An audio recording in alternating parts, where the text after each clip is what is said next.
Merci beaucoup. Allez, prenons maintenant des nouvelles de nos libraires. Aujourd'hui, notre rubrique littéraire nous emmène à la librairie paulinoise La Fruitière des Livres. Rejoignons tout de suite Corinne Dalloz en direct et en duplex. Bonjour et bienvenue. Alors, les prix Goncourt et Renaudot ont été remis hier. Les lecteurs doivent déjà se bousculer dans les librairies. Je suppose que pour vous, c'est aussi un rendez-vous important. Oui, c'est un rendez-vous important. C'est une reconnaissance pour les auteurs, pour leurs œuvres.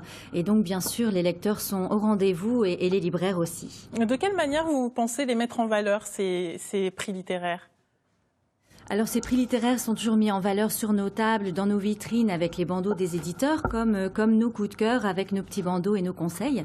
Et les prix littéraires, oui, c'est une belle reconnaissance pour les auteurs et la librairie essaye d'y participer également en participant de son côté à quelques prix littéraires.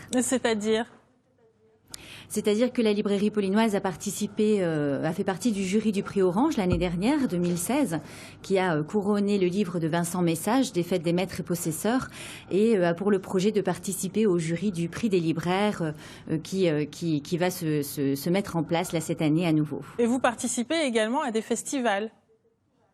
Oui, la librairie, en plus d'inviter une vingtaine d'auteurs par an pour mettre en relation des lecteurs et des auteurs avec leurs œuvres, participe à différents festivals, généralement organisés par le Centre régional du livre de Franche-Comté, qui est assez exceptionnel et qui met à l'honneur le travail des libraires et le travail des écrivains. Oui, des rendez-vous qui sont importants pour vous. Et puis, on vient d'en parler des prix littéraires. Et selon vous, votre coup de cœur aurait pu obtenir un de ces prix.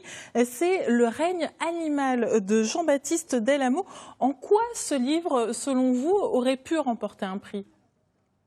Alors, il a remporté un prix déjà qui est le prix des libraires de Nancy, le Point 2016, et il aurait pu avoir d'autres prix prestigieux. C'est un roman qui peut plaire à tous, d'abord parce qu'il mélange différents genres. C'est en même temps un roman saga familiale, en même temps un roman de nos terroirs, en même temps un roman sur fond historique, puisqu'on couvre 5 générations dans une petite ferme de nos campagnes françaises sur tout le XXe siècle.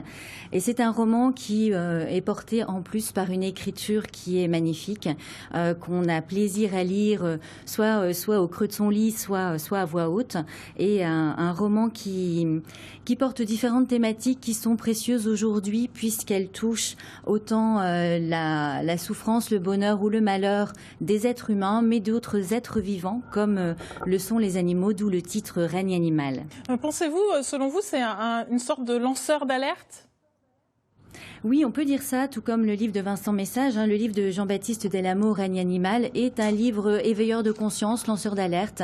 Je crois que c'est toute la force de la fiction et de la culture, qu'elle soit cinématographique, théâtrale ou littéraire, de nous faire sentir, ressentir, vivre les émotions de personnages fictifs qui sont différents de nous pour mieux appréhender le monde tel qu'il est et pour mieux le construire demain. Donc oui, en ce sens, c'est un livre lanceur d'alerte qui met le doigt sur la souffrance des hommes dans les élevages porcins intensifs, puisqu'on est dans une petite ferme qui va devenir un élevage un peu plus intensif au fil des décennies, et on y voit vivre différentes générations françaises, et puis on y voit vivre aussi les animaux dans toute leur souffrance.